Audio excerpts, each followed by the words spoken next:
Hi friends, இன்றைக்கி நம்ம விருந்து சேனலில் என்ன செய்ய போகிறோம்னா பூந்தி லட்டு. வாங்க எப்படி செய்யலான்னு பார்க்கலாம். தேவையான பொருட்கள்: 2 கப் கடலை மாவு, 2 கப் சர்க்கரை, ஒரு பிஞ்ச் சோடா உப்பு, முந்திரி பருப்பு, காய்ந்த திராட்சை, 3 ஏலக்காய், நெய் தேவையான அளவு.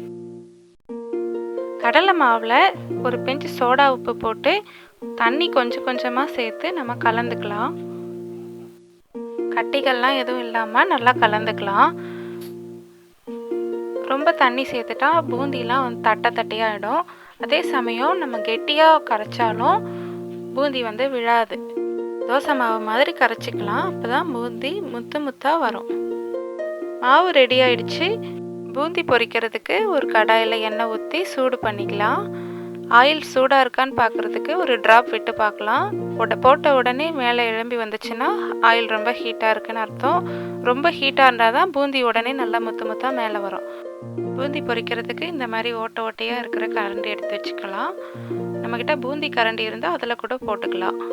ஒரு கரண்டி மாவு எடுத்து அந்த கரண்டியில் வச்சு நல்லா தட்டினாக்கா கொஞ்சம் கொஞ்சமாக கீழே விழும். முத்து முத்தாக எப்படி வருது பாருங்கள்.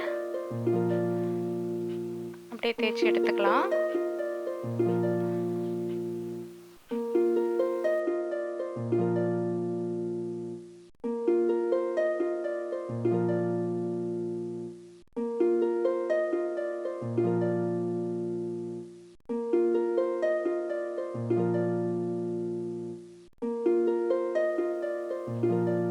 எண்ணெயோட சலசலப்பு அடங்கின உடனே நம்ம எடுத்துடலாம். பூந்தியை சாஃப்டாக இருக்கும் போதே வெளியில் எடுத்துடணும். ஹார்டாகிட்டா லட்டும் ஹார்டாக இருக்கும்.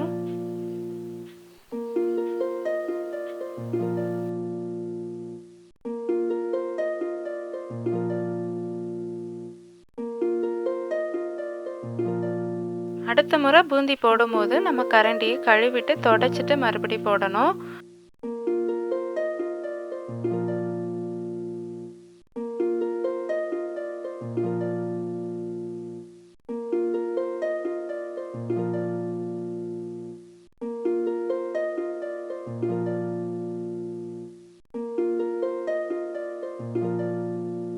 இதே மாதிரி நம்ம எல்லா மாவையுமே பூந்திகளாக பொரிச்சு எடுத்துக்கலாம். சர்க்கரை பாகு செய்கிறதுக்கு ஒரு பேனில் சர்க்கரையை போட்டுட்டு மூழ்கிற அளவுக்கு மட்டும் கொஞ்சமாக தண்ணி ஊற்றி அதை நல்லா கொதிக்க விடலாம்.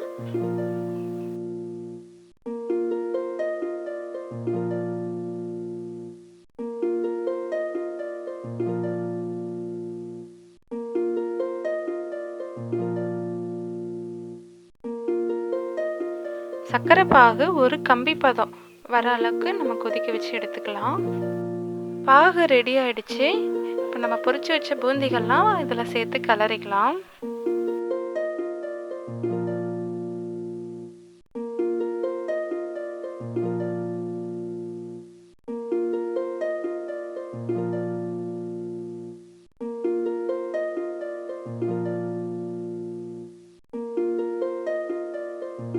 பூந்தி சர்க்கரை பாகு எல்லாத்தையுமே அப்சர்வ் பண்ணுற வரைக்கும் கலந்துக்கலாம். பூந்தி நல்லா சர்க்கரை பாகில் ஊறினதுக்கு அப்புறமா பாதி அளவுக்கு மிக்சி ஜாரில் போட்டு லேசாக அரைச்சிக்கலாம். ரொம்ப நைஸாக அரைக்கக்கூடாது.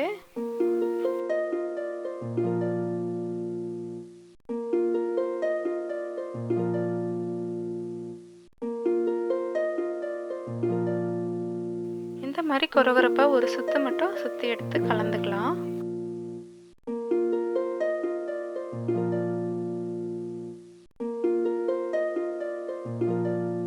இடிச்சு வச்ச ஏலக்காயும் இது கூட சேர்த்துக்கலாம். ஒரு பாத்திரத்தில் நெய் ஊற்றி முந்திரி பருப்பு போட்டுக்கலாம். திராட்சையும் சேர்த்துக்கலாம். முந்திரியும் திராட்சையும் பொன்னிறமானதும் அடுப்பு ஆஃப் பண்ணிட்டு நம்ம பூந்தியில் சேர்த்துக்கலாம். இதை ஒரு தடவை நல்லா கலந்து விட்டுக்கலாம்.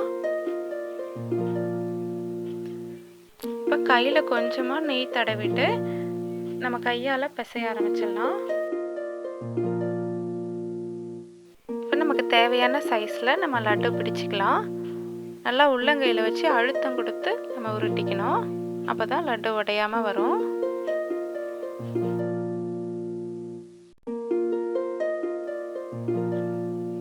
இதே மாதிரியே எல்லா பூந்திகளையும் லட்டாக பிடிச்சு வச்சுக்கலாம்.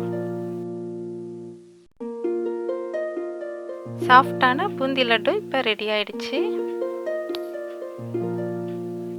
இந்த வீடியோ பிடிச்சிருந்தா லைக் பண்ணுங்கள், ஷேர் பண்ணுங்கள், சப்ஸ்கிரைப் பண்ணுங்கள், மறக்காமல் பெல் ஐக்கானை கிளிக் பண்ணுங்கள்.